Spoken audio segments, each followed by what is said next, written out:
పురికొల్పిన వర్తమానం చూద్దాం రండి. ప్రసంగి గ్రంథం 11వ అధ్యాయం 1వ వచనం. నీ ఆహారమును నీళ్ల మీద వేయుము, చాలా కాలము తర్వాత అది నీకు కనబడును. విన్నారా? నీ ఆహారము నీళ్ల మీద వేయి, చాలా కాలం తర్వాత అది తప్పకుండా నీకు కనబడుతుంది. వెంటనే కనబడకపోవచ్చు, చాలా కాలం తర్వాత తప్పకుండా అది నీకు కనబడుతుంది. మెదక్ ప్రాంతంలో పరిచర్య ప్రారంభించాలని రమారమి 7-8 సంవత్సరాల నుంచి మేము ప్రార్థన చేస్తూ వచ్చాం. మెదక్ చుట్టుపక్కల అనేక గ్రామాల్లో, అనేక ప్రాంతాల్లో దేవుడు మీ అందరి ప్రార్థన ద్వారా మనకు బ్రాంచ్ మందిరాలు ఇచ్చారు. అనేక గ్రామాల నుంచి మన మందిరాలకు ప్రజలు వస్తారు. సెంట్రల్ మందిరంలో ఎలా పరిచర్యను ప్రేమించి సేవకులను హత్తుకుని భక్తిగా బ్రతికే ప్రజలను కృపగల దేవుడు ఎలా అనుగ్రహించారో, ఆ పల్లెటూరు ప్రాంతాల్లో కూడా పరిచర్య కొరకు ప్రాణం పెట్టి అనేక మంది భక్త జనాంగాన్ని దేవుడి పరిచర్యకు వరంగా ఇచ్చారు. అయితే కొన్ని సంవత్సరాల నుంచి దేవా, మెదక్ చుట్టూత అన్ని ప్రాంతాల్లో, చాలా ప్రాంతాల్లో ఇచ్చావు, మెదక్ టౌన్లో కూడా ఇవయ్యా అని సుమారుగా 7-8 సంవత్సరాలు ప్రార్థన చేశాం. దేవుని సన్నిధిలో చేయబడిన ప్రార్థన ఎప్పటికీ వ్యర్థం కాదుగా. ఏదో ఒకరోజు ఆ ప్రార్థనకు దేవుడు జవాబిస్తాడుగా. అడిగిన దానికంటే, ఊహించిన దానికంటే ఆ దేవుడు అత్యధికంగా కార్యాలు చేస్తాడుగా. 8 సంవత్సరాల తర్వాత ఈ ప్రార్థనకు దేవుడిచ్చిన ప్రతిఫలం మీరు చూస్తున్న ఈ దివ్యమైనటువంటి మందిరం.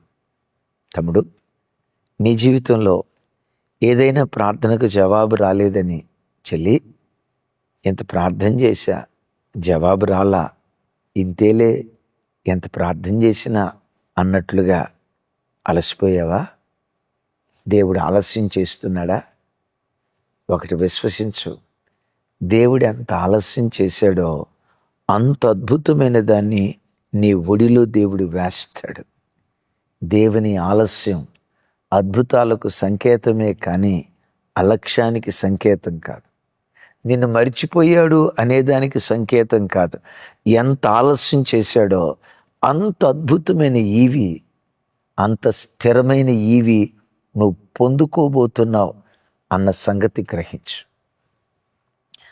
కూర మొక్కలు ఉన్నాయి, కూర మొక్క వేస్తే, అదే కూరగాయల మొక్కలు ఉన్నాయి, వేసిన నెలలోనే అది చెట్టు అవుతుంది. 2-3 నెలల్లోనే పూత పంట చేతికి వస్తుంది. 3 నెలల నుంచే కాయలు కొయ్యగలుగుతాం కదా. 3 నెలలు దండిగా ఆ టమాటా చెట్టు, వంకాయ దండిగా 3 నెలల్లో విరగగా వస్తుంది. విచిత్రం, 6-7 నెలలకల్లా దాని జీవితం అయిపోద్ది. కొందరి ఆశీర్వాదం ఎట్లా ఉంటుందో చెప్తాను. కీర్తనకర్త భక్తులైన దావీదు గారు ఇలా అంటాడు. 37వ కీర్తన మొదటి 2 చరణాలు, అలాగే 35వ చరణం. చెడ్డవారిని చూసి నీవు వ్యసనపడకము, దుష్కార్యములు చేయువారిని చూసి మత్సరపడకము. వారి గడ్డి వలె త్వరగా ఎండిపోవుదురు, పచ్చని కూర వలె వాడిపోవుదురు. 35వ వచనం. భక్తిహీనులు నిర్మూలము కాగా నీవు చూచెదవు. భక్తిహీనుడు ఎంతో ప్రబలియుండుట నేను చూచితిని. అది మొలిచిన చోటనే విస్తరించిన చెట్టు వలె వాడు వర్ధిల్లియుండెను. అయినను ఒకడు ఆ దారిన పోయి చూడగా వాడు లేకపోవును, ఎంత వెతికినను గాని వాడు కనబడకపోయెను. విన్నారా? లోకంలో భక్తిహీనుడు కూర మొక్కలాగా ఆశీర్వదించబడతాడు, కాయగూరలాగా ఆశీర్వదించబడతాడు. అలా విత్తావు, 3వ నెలలో పంట స్టార్ట్ అయింది, 3-4 నెలలు విరగా కాత కాస్తుంది, ఫుల్లుగా ఫలాలు ఇస్తుంది. మొత్తానికి 7వ నెల గడిచేసరికి ఆ చెట్టుకి అక్కడ ఉండదు, నరకబడిపోద్ది. ఆ కూర మొక్క 3వ నెలలోనే అది ఫలించడం ప్రారంభించింది. ఆ ప్రక్కనే ఒలివ చెట్టు వేసాం, ఒలివ విత్తనం వేసాం. ఒలీవ విత్తనంలో నుంచి మొలకొచ్చి, ఆ మొలకలో నుంచి మొక్కొచ్చి, ఆ మొక్కలో నుంచి చెట్టు వచ్చి, ఆ చెట్టులో నుంచి ఫలాలు రావాలంటే ఇంచుమించు 5-6 సంవత్సరాలు పట్టింది.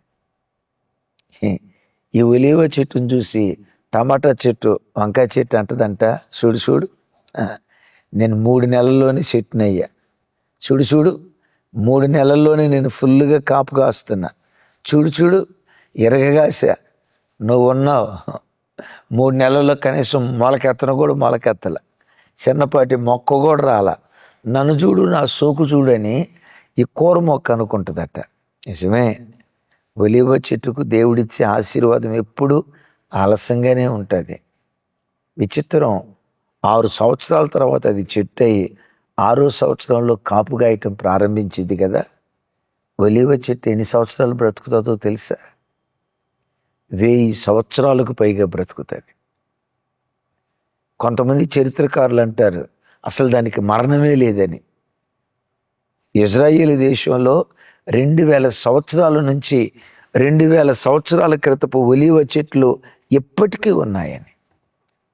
కూర మొక్క భోగం 6 నెలలు, ఒలీవ చెట్టు యొక్క వైభోగం 2000 సంవత్సరాలు. 2000 సంవత్సరాలు పూత పోస్తానే ఉంటుంది, కాయలు కాస్తానే ఉంటుంది, నీడనిస్తానే ఉంటుంది, ఆశ్రయాన్ని కల్పిస్తూనే ఉంటుంది. తమ్ముడా చెల్లి, నీ ఆశీర్వాదం ఒలీవ చెట్టు లాంటి ఆశీర్వాదం. ఆలస్యమేమో, అద్భుతమైన దాన్ని నీ ఒడిలో వేస్తాడు. నా ప్రార్థన ఏమైపోయిందో, మెదక్ కోసం నేను చేసిన ప్రార్థన ఏమైపోయిందో, సంఘం కాచిన కన్నీళ్ళు ఏమైపోయాయో, 21 దినాల ఉపవాస ప్రార్థనలో చేసిన రోదన ధ్వని ఏమైపోయిందో మనుషులుగా కొన్నిసార్లు అనుకుంటాం. విశ్వసించు, దేవుని సన్నిధిలో చేయబడిన ప్రార్థన ఎప్పటికీ ఎప్పటికీ ఎన్నటికీ వ్యర్థం కాదు. అమెరికా దేశంలో ఉద్యోగం కొరకు క్రైస్తవ దేశాలుగా పిలువబడుతున్న దేశాల్లో గొప్ప ఆధ్యాత్మిక ఉద్యమాన్ని దేవుడు రగుల్చున్నట్లుగా ఆయా దేశాల కొరకు మనం ప్రార్థన చేశాంగా. మన ప్రార్థన వ్యర్థమైందా? దేవుని కృప ఈరోజు అమెరికా దేశంలో ఆధ్యాత్మిక ఉద్యమాన్ని దేవుడు కలుగు చేస్తున్నాడు. 2025 సంవత్సరంలో అమెరికా దేశంలో రమారమి 2 కోట్ల బైబిళ్ళు అమ్ముడుపోయాయట. అమెరికా దేశంలో ఉన్న యూత్ ఈరోజు కిర్క్ మరణం తర్వాత 40% యూత్ మందిరాలకి వెళ్ళటం ప్రారంభించారట. ఇంకొక అద్భుతం చెప్పమంటారా? అమెరికా దేశంలో ఫ్లోరిడా అనే రాష్ట్రంలో జాక్సన్ విల్లే అనే పట్టణంలో ఫస్ట్ బాప్టిస్ట్ చర్చ్ ఉంటుందట. సహోదరులు జాషువా డానియల్ గారు christian minority vice chairman Andhra ప్రాంతానికి. ఆ సహోదరులు నాకు చెప్పిన విషయం, వారు అమెరికా దేశంలో ఉన్నప్పుడు ఫస్ట్ బాప్టిస్ట్ చర్చ్కి వెళ్ళేవారట. ఆ రోజుల్లో ప్రతి ఆదివారం 18,000 మంది ప్రజలు వచ్చేవాళ్ళట. ఈ 2025 సంవత్సరంలో అదే మందిరానికి ప్రతి ఆదివారం 26,000 మంది ప్రజలు వస్తున్నారట. ఎంత గొప్ప ఆధ్యాత్మిక ఉద్యమం మీకు తెలుసా? రాగల దినాల్లో చెప్తాను. అమెరికా దేశంలో వికీపీడియా ఫౌండర్, వికీపీడియా ఎన్సైక్లోపీడియా అని అంటామే, వికీపీడియా ఫౌండర్ యేసుక్రీస్తును స్వరక్షకునిగా అంగీకరించాడు. ఒకప్పుడు నాస్తికుడిగా బ్రతికినవాడు. ఎందుకో తెలుసా? మన ప్రార్థనలు ఎప్పటికీ వ్యర్థం కావు. నీ ప్రార్థన ప్రభావం ఏదో ఒక రోజు నిశ్చయంగా నీ కుటుంబంలో, నీ పిల్లల జీవితాల్లో, నీ వ్యక్తిగత ఆధ్యాత్మిక జీవితంలో తప్పకుండా నెరవేర్చబడుతుంది. తప్పకుండా నా దేవుడు నెరవేరుస్తాడు. వెంటనే కనబడకపోవచ్చు. నీళ్ళ మీద ఆహారం వేసుకుంటూ వెళ్ళు, చాలా దినాల తర్వాత అది తప్పకుండా కనబడుతుంది. షిలోహు మందిరానికి వచ్చి ఏడుస్తూ ప్రార్థన చేస్తూ ఉండేది, అన్నమ్మ తల్లి ఓ బిడ్డనివయ్యా అని. ఎంతోమంది బిడ్డలు అక్కడ నిలబడి సాక్ష్యం చెప్తున్నారు. గత సంవత్సరం వచ్చా పిల్లల కొరకు, దేవుడు అద్భుతం చేశాడు, ఈ కొడుకునిచ్చాడు. దేవుడు అద్భుతం చేశాడు, ఈ కూతుర్నిచ్చాడు. ఎంతోమంది సాక్ష్యాలు చెప్తూ ఉంటారు. ఈ సాక్ష్యాలన్నీ హన్నమ్మ తల్లి విని, నా బ్రతుకులో ఇంత ప్రార్థన చేశానే, సాక్ష్యం చెప్పుకునే అవకాశం నాకు రాదా, మూడుగానే నా బ్రతుకు మిగిలిపోద్దా, ఈ ప్రార్థనలు ఏమైపోయినాయి అని అనుకుంది. దేవుడు అన్నాడు, అన్న, నా సన్నిధిలో చేయబడిన ప్రార్థన ఎలా వ్యర్థమవుతుంది? సరి అయిన సమయంలో ఆ తల్లి గర్భాన్ని తెరిచాడు. దాను మొదలుకొని బేర్షెబ వరకు ప్రఖ్యాతిగాంచిన ప్రవక్తను ఆ తల్లి ఒడిలో దేవుడు వేశాడు.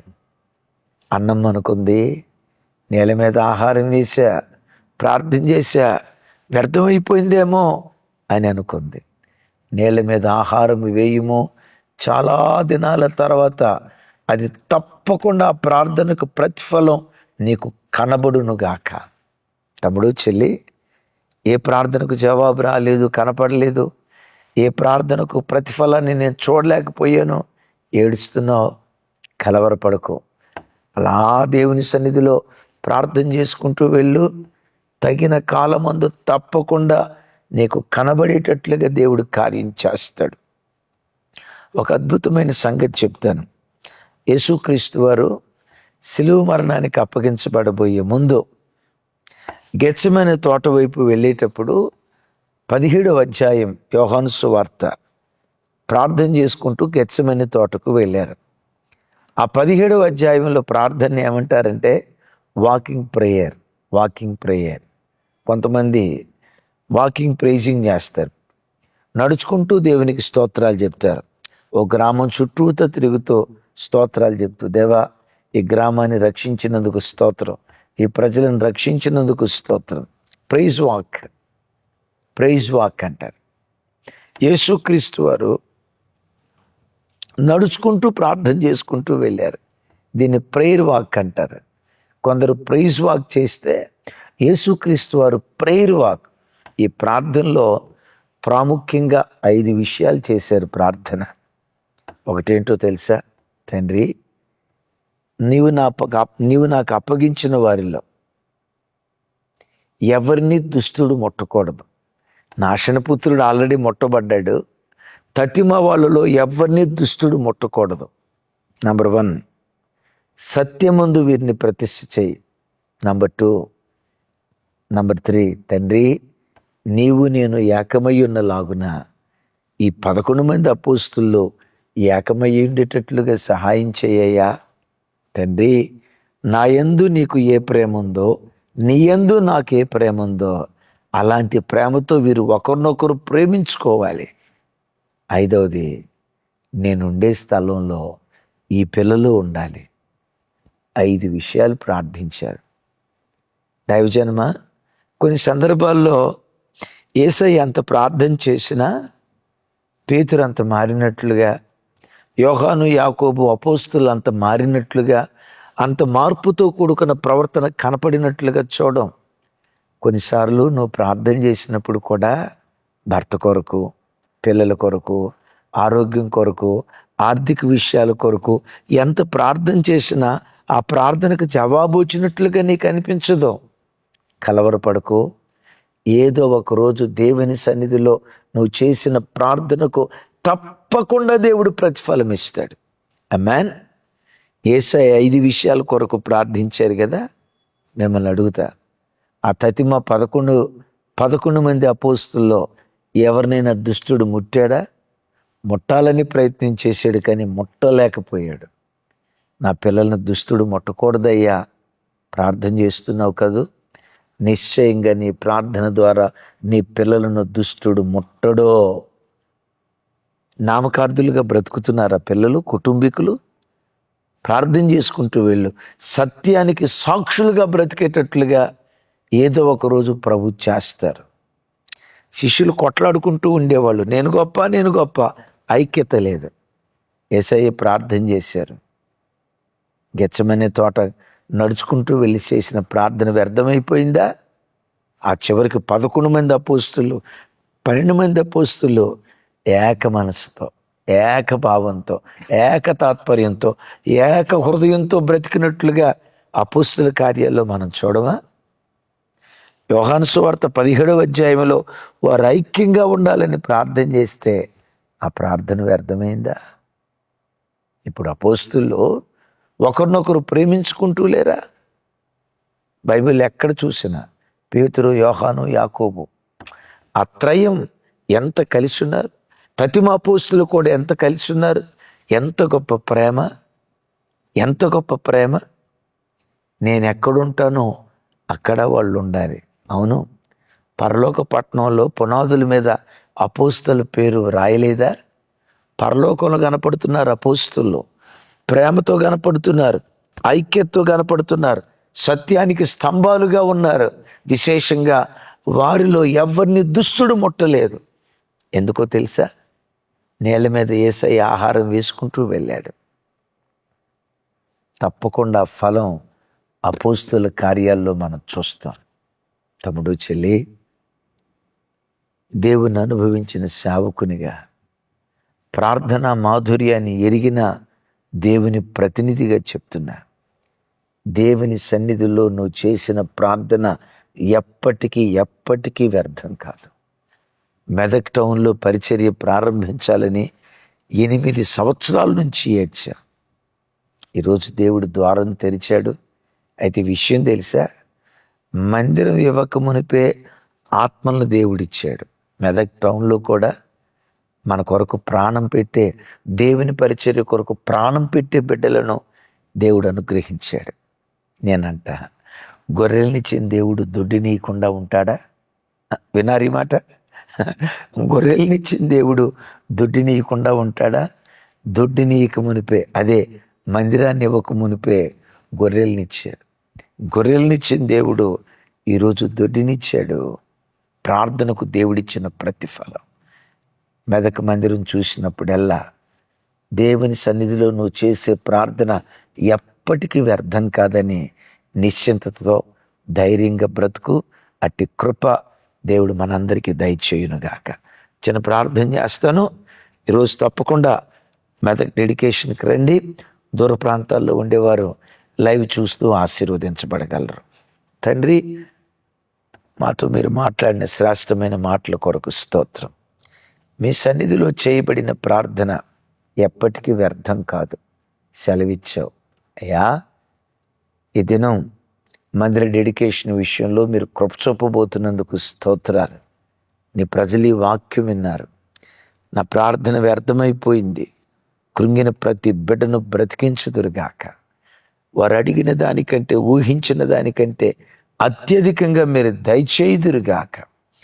ఏ తల్లి దేని కొరకు ప్రార్థించిందో ఆ ప్రార్థనకు జవాబు యేసు నామములో ఈ దినమే పొందుకుందురుగాక. ఈ ప్రార్థన మనవులు యేసు నామములో పొంది ఉన్నాం తండ్రి. తండ్రి అయిన దేవుని ప్రేమ, కుమారుడైన యేసుక్రీస్తు వారి దివ్యకృప, పరిశుద్ధాత్మ దేవుని సహవాసం మనకు సకల పరిశుద్ధులకు సదా తోడయుండి నడిపించునుగాక. Amen, amen. Thank you.